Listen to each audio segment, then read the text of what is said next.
que a gente, desde o começo, em janeiro e fevereiro, temos feito uma avaliação, análise, e de vez em quando, né, o diretor nacional do PT convida para fazer essa apresentação.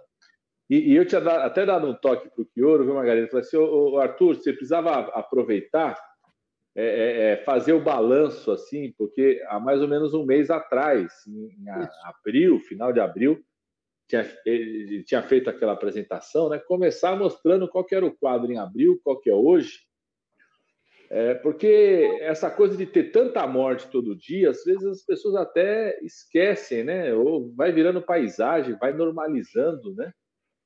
Para a gente ter noção da situação do Brasil. O Brasil hoje é o segundo país em número de casos do mundo. As duas vergonhas mundiais são os Estados Unidos do Trump e o Brasil de Bolsonaro.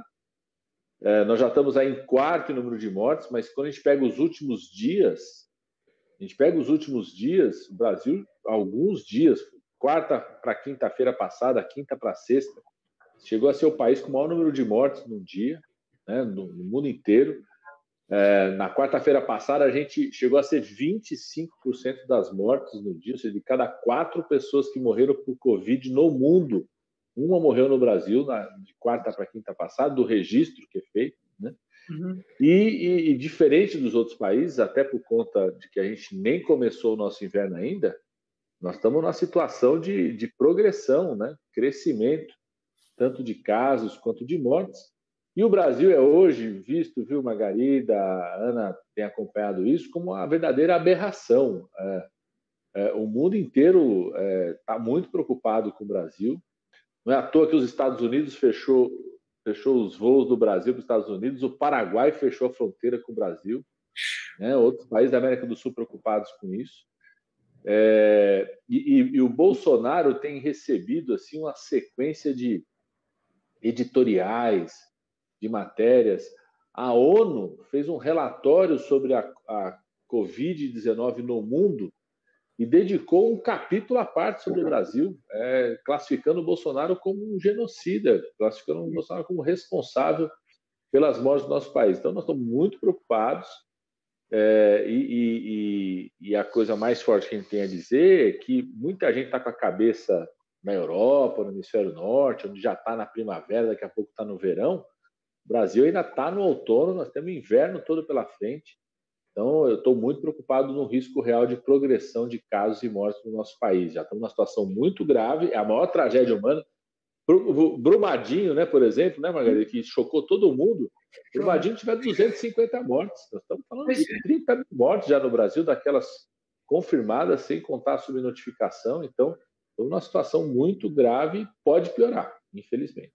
Pois é, Padilha, a coisa mais dolorosa nisso tudo é, além do número, mas assim, muito impressionante de mortes, é quantas dessas mortes talvez fossem dispensáveis. Então, quantas delas não precisariam ter ocorrido se nós tivéssemos sido mais responsáveis. Agora, nesse momento, nós estamos vivendo um pandemônio, porque, inclusive, 2 ministros da Saúde, nenhum dos quais, né, seriam, vamos dizer, nossas principais admirações, mas o fato deles terem saído como saíram é muito preocupante, porque o nosso capitão Cloroquina resolveu assumir também essa identidade de profissional de saúde e prescrever para o Brasil. Aninha, como é que você está vendo? Eu queria que você comentasse um pouco isso, que você fizesse uma pergunta ao Padilha, na sua perspectiva, como professora, como uma jovem professora na área da saúde. Então, boa noite, obrigada pela oportunidade, né, da gente ter essa conversa hoje. Eu acho que hoje a gente conseguiu reunir simbolicamente 2 figuras que são muito importantes para a nossa organização hoje, né? A gente pensando na sociedade, que a gente tem uma das nossas maiores lideranças na área de saúde pública, uma das nossas maiores lideranças na área da educação pública, né? Que, apesar do governo federal o tempo todo atacar os servidores públicos, a gente vê que as instituições públicas da nossa educação e do SUS são aquelas que estão mostrando a maior capacidade de resiliência, né, para enfrentar todo esse desastre que a gente está vendo no país. Eu acho que uma questão fundamental que o Padilha colocou e que eu gostaria de ressaltar é que a gente não pode entender e compreender essas mortes como naturais, né? Porque como o crescente de mortalidade ele vai acontecendo, o discurso do presidente da República todos os dias é de naturalizar as mortes, é como de tratar a epidemia como algo que não há o que ser feito, né? É notório que a gente percebe que os meios de comunicação falam sobre qualquer coisa e quase nada sobre a epidemia, porque o presidente da República não fala sobre a epidemia.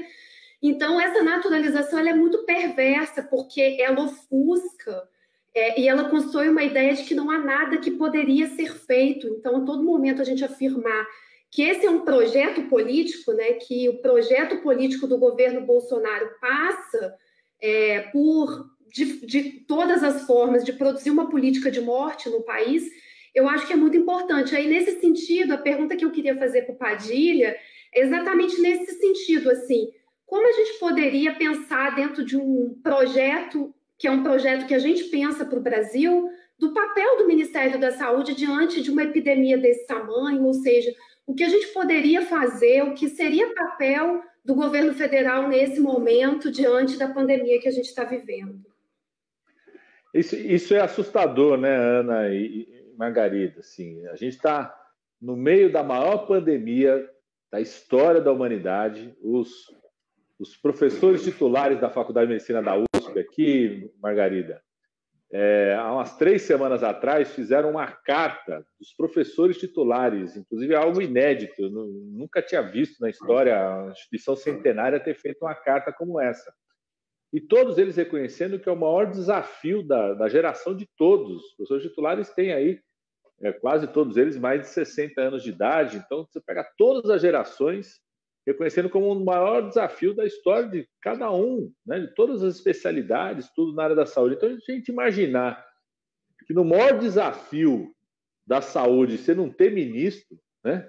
ou trocar o ministro, é igual como se estivesse na Copa do Mundo, e nas quartas de final é um técnico, na semifinal é outro, na final é outro. No final, né? Sem técnico. Chega a ser no final sem técnico, como se fosse aí na universidade, na banca ali de avaliação de professor titular, de pós-graduação, desmonta a banca, né? Põe alguém que não tem nada a ver com o tema. Agora entrou um militar, né? Que nunca tratou da área da saúde, né? Então, num momento mais grave como esse. E isso tem um impacto muito direto no que a gente pode chamar das mortes que já poderiam ter sido evitadas, né? Seja as dificuldades que o Ministério da Saúde teve no começo, porque a grande vantagem que o Brasil tinha em relação aos outros países, Margarida e Ana, vocês sabem disso, quem está nos acompanhando, que como o nosso outono e o nosso inverno começam depois, a gente tinha a grande vantagem de ter aprendido o que aconteceu nos outros países. Diferente do que foi, por exemplo, a pandemia do H1N1 em 2009, ela começou no final de abril no México, final de abril, começo de maio no México, Estados Unidos, já caiu aqui no Brasil final de maio e junho, ou seja, teve um mês de diferença, porque ela já tinha começado no final do inverno, já era o outono do hemisfério norte. Então, o Brasil, naquele momento, caiu aqui no Brasil, no hemisfério sul, a gente tendo que se virar, conhecer como que é a situação, né? Essa da Covid-19, mas tem a muito mais grave, a gravidade muito maior, tanto que impactou vários países, mas a gente já sabia o que tinha acontecido nos outros países. Então, o primeiro grande erro, acho, do Ministério foi esse, assim, de não se antecipar às ações, em parte porque o Bolsonaro criava obstáculo, né?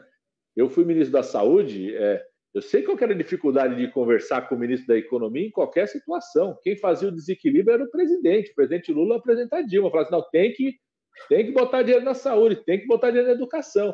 Imagina o ministro da Saúde tendo ido conversar com o Guedes em janeiro, fevereiro, e o Guedes falando assim, peraí, o chefe disse que isso aí é uma gripezinha, né? Não tem perigo nenhum. Ou seja, não à toa o Ministério, desde o começo do ano, não conseguiu comprar os testes, precisava do Ministério da Educação, Ciência e Tecnologia, junto com a Saúde, chamar todas as nossas universidades federais, todos os laboratórios potenciais que tem no país, desde janeiro, né, uma parte que faz biologia molecular para outras coisas, poderia ter se especializado desde janeiro para ajudar na Covid-19, recebendo recurso para isso, retomar as bolsas de todos os alunos que poderiam estar relacionados com ele, podia ter montado desde o começo uma grande rede no país de produção de testes, não à toa. É vergonhoso, viu, Margarida? O Brasil hoje está em segundo em número de casos, quarto em número de mortes, né, quando é morte acumulada. Nós estamos abaixo do 100º em número de testes pelo tamanho da população. Teste por 1 milhão de pessoas, o Brasil está abaixo do 100º, né? Então, o Ministério da Saúde não teve um papel de se antecipar a situação logo no começo, e depois, quando o Bolsonaro começou a brigar com o Ministério da Saúde, aí perdeu um outro papel que é decisivo do Ministério da Saúde, que é de ser a voz técnica, o porta-voz técnico. Isso influencia o médico que está lá na ponta, o enfermeiro que está lá na ponta, a imprensa que está lá na ponta, o gestor municipal. O Ministério da Saúde, independente dos governos, sempre teve uma tradição de ser um pouco o porta-voz técnico. A pessoa tinha uma dúvida sobre um medicamento, ia lá na página do Ministério da Saúde para ver se é verdade ou não. O Ministério da Saúde perdeu esse papel de coordenação nesse momento. Então é muito grave, é muito grave. Isso que tem preocupado o mundo inteiro, né? E tem um terceiro problema grave aí, Ana, dessa ausência do Ministério da Saúde, que para além desse momento crítico da pandemia, que é o seguinte: o Ministério da Saúde do Brasil sempre foi visto como um líder global também, porque por conta dos nossos programas, né, o programa do HIV/AIDS, o nosso Programa Nacional de Imunização de Vacinas, depois a expansão do Programa de Saúde da Família, depois o Mais Médico, ou seja, o Brasil sempre foi visto como um líder importante da saúde global, era visto pelos demais países como porta-voz. Para vocês saberem, existe há 20 anos, mais ou menos, um fundo que pega recursos de vários países e recursos de uma parte das principais indústrias internacionais de medicamentos, né, as grandes indústrias farmacêuticas, e chama Fundo Gavi para garantir acesso a vacina e medicamento num preço mais baixo para os países de baixa renda. E é comprado pela Organização Mundial de Saúde, por esse fundo, e sai pela Organização Mundial de Saúde. O Brasil não era um país de baixa renda, então o Brasil era o líder dos países de renda média. E a gente entrava na negociação para garantir que a vacina, o medicamento, pudesse vir com preço acessível para os países de renda média. Isso também é grave, porque na medida que o Ministério da Saúde foi desmontado, perde esse porta-voz também na saúde global. Nós tivemos há 2 semanas atrás a Assembleia da Organização Mundial de Saúde, que todos os países mandaram seus presidentes, seus primeiros ministros, por conta da importância da pandemia. O Bolsonaro se negou aí, não foi. E quem foi um ministro interino, que nem é um ministro efetivo, e que é um militar. Ou seja, os outros países não estavam entendendo o que aconteceu com o Brasil. Né? O que aconteceu com o Brasil? Né? É aquele negócio. É como se a seleção brasileira chegasse na final da Copa do Mundo e entrasse uns caras que nunca jogaram futebol. Né? Então, o Brasil foi reconhecido como um ator importante. Então, isso é muito grave, viu, Ana? Para o que a gente está chamando da 4ª fase da pandemia. Que é, por exemplo, se descobrirem hoje uma vacina eficaz, dificilmente ela vai chegar para o povo brasileiro. Vai demorar para chegar para o povo brasileiro, porque o Brasil está fora da negociação, das conversas, do planejamento das produções de vacina no mundo. Né? Então não tem jeito. O desmonte do Ministério da Saúde tem esse papel. Olha, quanto mais cedo, melhor. Porque, veja, até isso que você acaba de dizer, isso é extremamente preocupante. Porque, além da situação de pandemônio que nós já vivemos, com um profissional, um militar, que aparentemente é uma pessoa especialista em logística. Quer dizer, é uma coisa verdadeiramente que você falou. Chegar na seleção, no campeonato nacional, você manda um time de basquete para disputar o campeonato. Né? Pode até ser bom em basquete, sabemos. Pode ser o rei da logística, mas não é disso que se trata. Agora, mais grave é ainda esse cenário prospectivo, porque nós estamos com a expectativa de que, com um grande esforço mundial, vá se desenvolver uma vacina, vá se desenvolver medicamento. E nós não teremos oportunidade sequer de nos prevalecer desse benefício, porque queimamos todas as pontes. Ora, Margarida, só para você ter uma noção assim, da importância disso, Na pandemia de 2009, que foi a pandemia do H1N1, que ela durou 2009 e 2010, terminou a pandemia em agosto de 2010. Você já tinha uma vacina para a gripe, então o esforço tecnológico foi adaptar aquela vacina para o vírus da gripe que estava circulando, né, a cepa do H1N1. Então, no final de 2009, já tinha uma vacina produzida. A pandemia começou em 2009, no final de 2009 já tinha uma vacina ofertada. O Brasil é alguém que sentava na mesa naquele momento, né, discutia, usava o nosso poder de compra. O SUS é um grande mercado público. Claro. Então, o Brasil foi, em 2010, o país do mundo que mais vacinou no sistema público de saúde no mundo inteiro. A gente vacinou mais de 100 milhões de pessoas em 2010. E a gente só conseguiu fazer isso pela posição que a gente tinha e porque nós firmamos um acordo de transferência da tecnologia para passar a produzir aqui no Instituto Butantan, no Laboratório Público Brasileiro. Tanto que em 2011 o Brasil ampliou mais ainda a vacinação, vacinou outros públicos, porque tinha soberania na produção. O Brasil é hoje das Américas, viu, Magali e Aninha? Assim, tirando os Estados Unidos, o Brasil é o único país com capacidade de produção de vacina em larga escala. A gente, por exemplo, a vacina da febre amarela, a gente exporta. O maior fornecedor da vacina de febre amarela para a Organização Mundial de Saúde é o Brasil. Da tecnologia que ele desenvolveu, ampliação da Fiocruz. Então, da vacina H1N1, a gente tem soberania total. Se alguém quiser parar de produzir, a gente garante para vacinar o nosso povo. Nós estamos numa situação de ser o segundo país com o maior número de casos, deveremos ser o segundo país com o maior número de mortes e correndo o risco de não conseguir produzir a vacina aqui no Brasil. Surgindo a vacina em qualquer lugar, a gente não poder usar essa força que a gente tem para produzir essa vacina num custo acessível à nossa população. Por falta do papel do Ministério da Saúde, do Ministério da Saúde chamar o Ministério da Educação, a Ciência e Tecnologia. Né?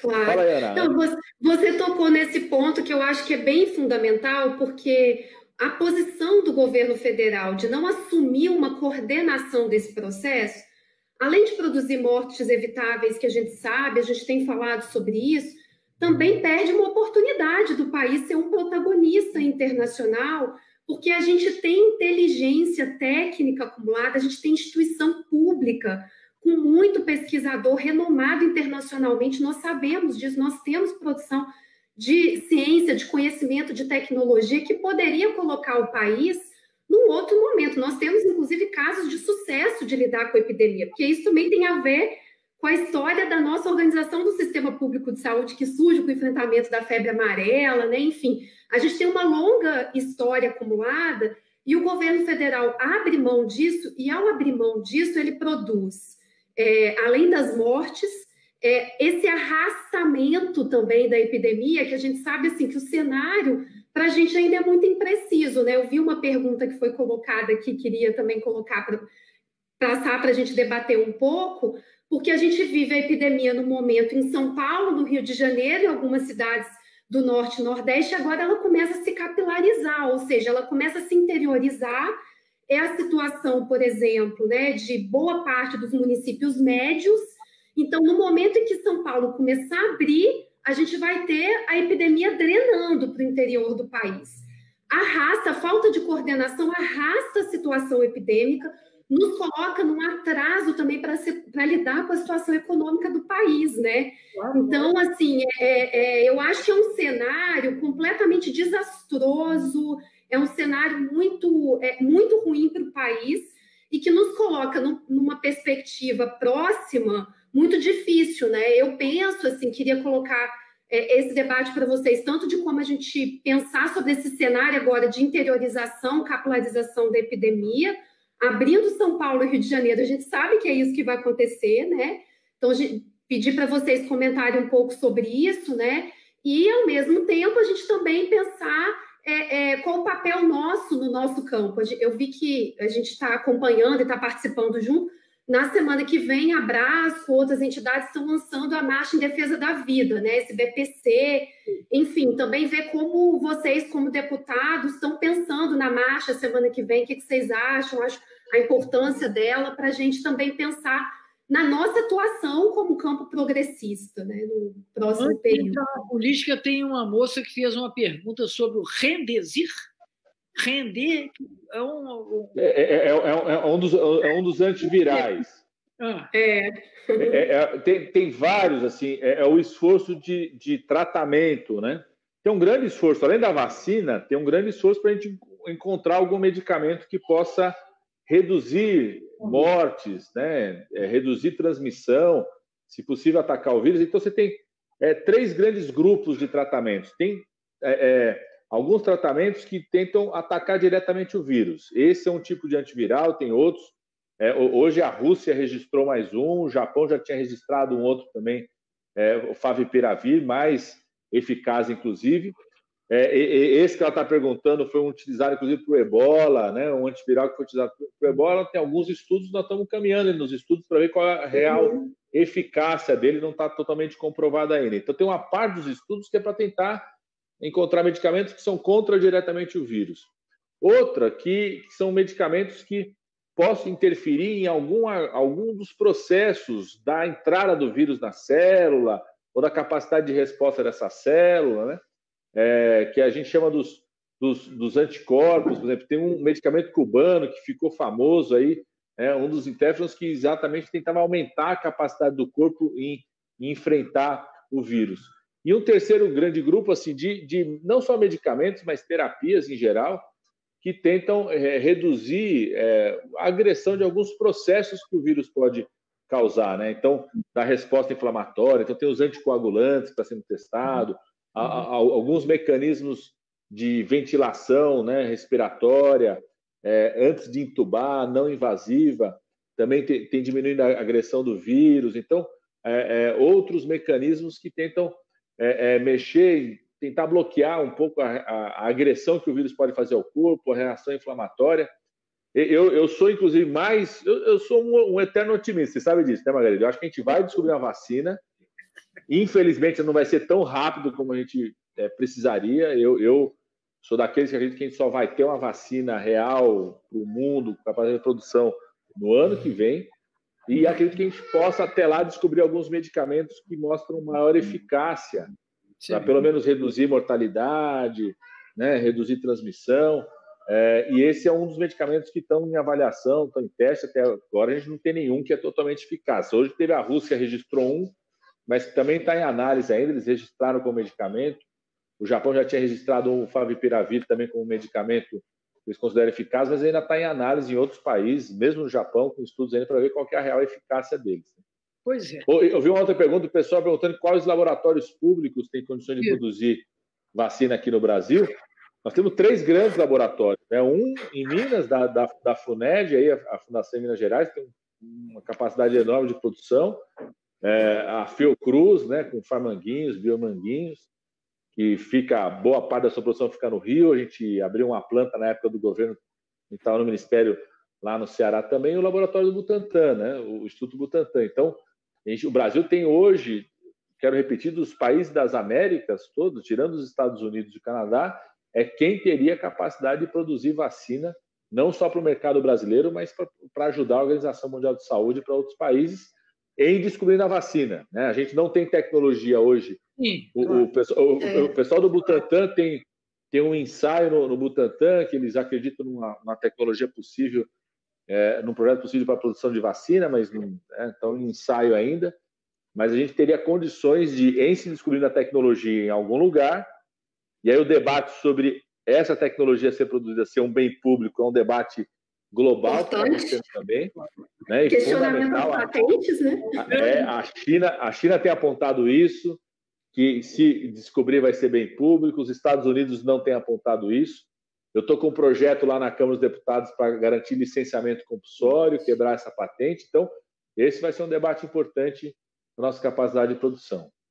Ô, Padilha, tem uma questão importante, que foi um outro desserviço do presidente, que ao fazer essa politização da cloroquina, ele normatizou as nossas pesquisas científicas em torno da cloroquina. Então, o país, a pesquisa também, ficou muito concentrada nisso. A gente podia também estar com projetos de desenvolvimento de pesquisas clínicas com outros desses antivirais, inclusive com associação entre eles, que parece que, por enquanto, poderia ser a melhor alternativa, né, Enfim, a politização da cloroquina também foi um malefício muito significativo para a gente, né? Porque isso desorganiza a nossa pesquisa nacional.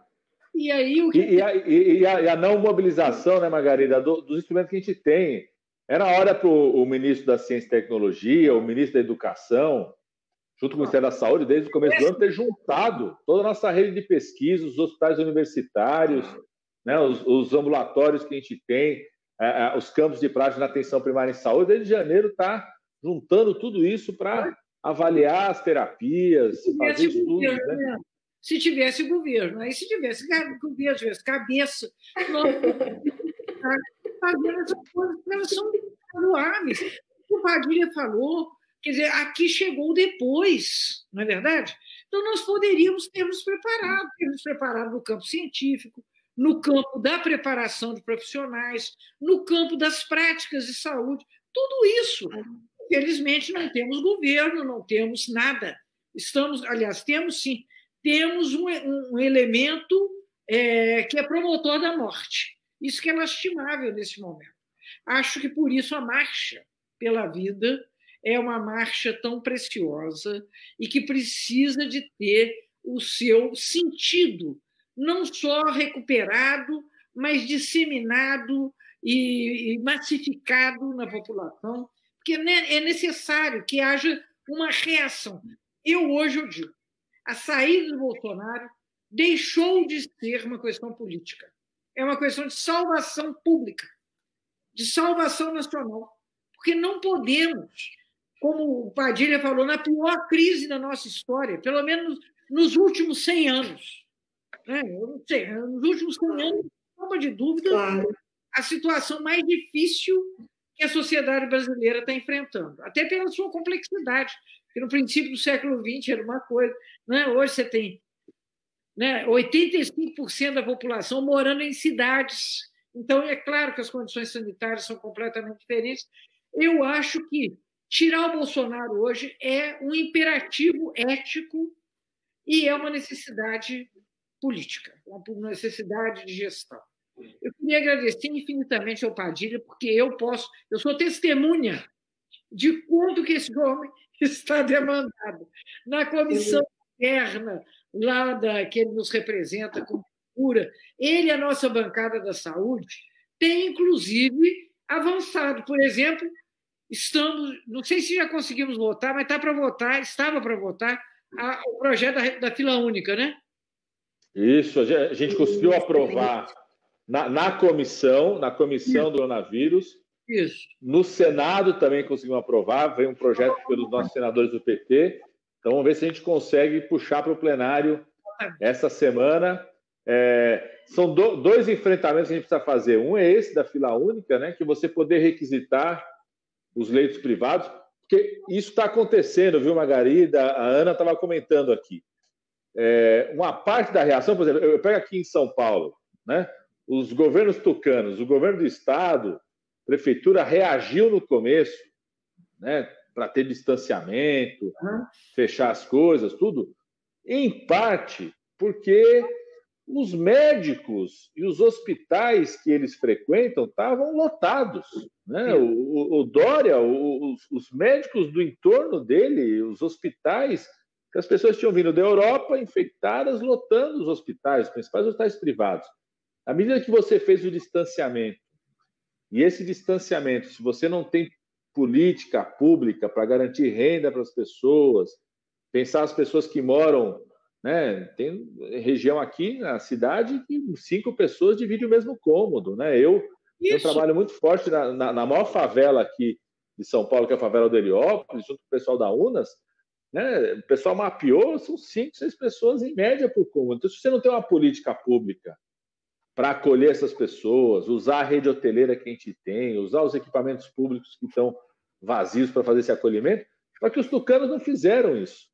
Agora que acalmou o número de casos na rede privada, a gente está com 70% de ocupação na rede privada aqui em São Paulo e 92% na rede pública. Eles estão começando a ficar mais suscetíveis às pressões dos shoppings, do comércio, vão reabrir.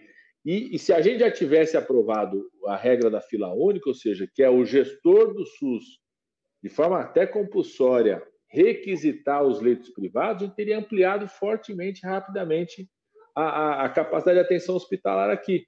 E não fizeram isso. Então, o tema da fila única e o tema das patentes, das vacinas, dos medicamentos, serão dois temas centrais no debate da saúde para a gente enfrentar no próximo período, viu, Margarida? Eu não tenho nenhuma dúvida disso. É que no Brasil você tem uma agenda tão sobrecarregada que nós continuamos... Não está resolvido o problema da propriedade da terra, mas ao mesmo tempo nós temos que resolver o problema da propriedade intelectual. É verdade. Então, também inadiável. Então, é importante que nós tenhamos essa clareza. Eu quero agradecer muito a Aninha, com a sua experiência, com a sua vida, né, junto aí com os jovens profissionais de saúde que estão sendo formados nas universidades públicas, a discussão que está sendo travada nas universidades públicas. E é fato, Padilha, hoje, só nas universidades federais você tem 100 mil doutores. Claro que você tem várias, mas é porque esse enfrentamento também... E a maioria doutoras, né, Margarida? A maioria doutoras, porque aumentou a presença de mulheres como doutoras nos nossos governos. Tem que passar. Agora, Margarida, sabe que uma das coisas que me deixa mais triste, eu estava ouvindo a Aninha falar aí, que foram aqueles jovens que fizeram o Sem Fronteira, que foram para as experiências nas melhores universidades do mundo inteiro, aprenderam tanta coisa, e que voltaram. Nesse negócio da pandemia, Margarida, eu tenho encontrado tantos jovens nas universidades, assim, as pessoas com sede de ajudar, desempenhar, muita gente boa, que estabeleceu muitas redes de conexões com as melhores universidades do mundo, então tendo relações, falando assim, eu estou falando com um pesquisador tal, posso ajudar nisso, querendo apoio do governo federal para poder desenvolver pesquisa aqui, conhecimento, análise de dados, troca de informações, e simplesmente podados, né, pela destruição da política das nossas universidades federais, da ciência e tecnologia, da produção de conhecimento. É assustador. E o ramo da saúde, você sabe, Margarida, como ex-reitora, o ramo da saúde percentualmente é o que mais produz pesquisa no país. Então, tem uma oportunidade enorme de ser mobilizado nesse momento, né? E essa oportunidade sendo perdida aí pela falta de um governo, falta de ministro da Educação, falta de ministro da Saúde, da Ciência e Tecnologia.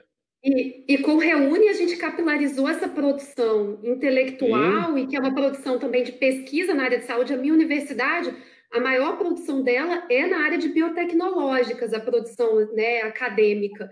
E você capilarizou isso. E agora, no cenário da pandemia, para a gente produzir álcool em gel, que a gente estava tentando, a gente tem que pedir ajuda, solidariedade.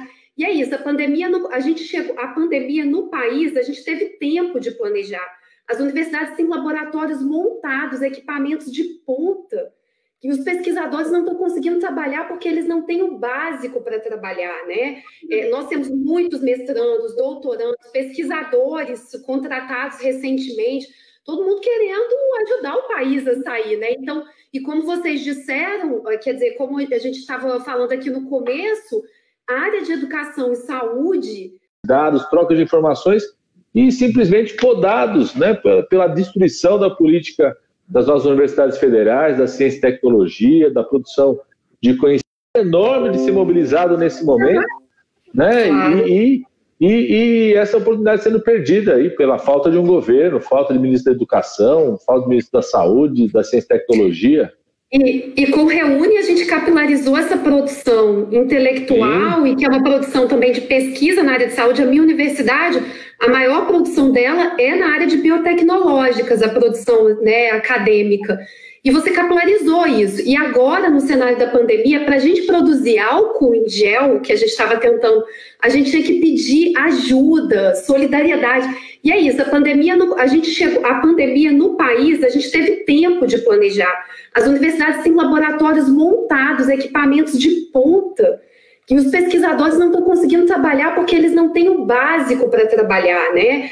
Nós temos muitos mestrandos, doutorandos, pesquisadores contratados recentemente, todo mundo querendo ajudar o país a sair, né? Então, e como vocês disseram, quer dizer, como a gente estava falando aqui no começo, a área de educação e saúde são fundamentais hoje para o país na epidemia, e o governo cotidianamente faz uma militância de acabar com os servidores públicos, de acabar, né, com o serviço público de uma maneira geral. Então, eu acho que isso é um dilema importante para a gente de valorizar, da pandemia mostrar o quanto é fundamental esse serviço para o desenvolvimento do país e para um país mais igualitário, né? Trata-se, na verdade, de uma espécie de festival de desperdício. Desperdício de inteligência, desperdício de capacidade estratégica de organização. Aquela reunião ministerial que parecia a escolinha do professor Raimundo, com perdão a escolinha do professor Raimundo, que era uma coisa interessante. Não, mas engraçado, é? É um campeonato de absurdos. Quem poderia falar uma hora absurdo? Eu estou aqui inscrito, estou na fila. Uma coisa que mostra que não há governo. Não há governo, não há pauta, não há uma compreensão norteadora. Então, eu acho que isso tudo, nesse momento, além de nos trazer vivo a gravidade da situação que nós estamos vivendo, é fora Bolsonaro, né, gente? Um abraço, viu?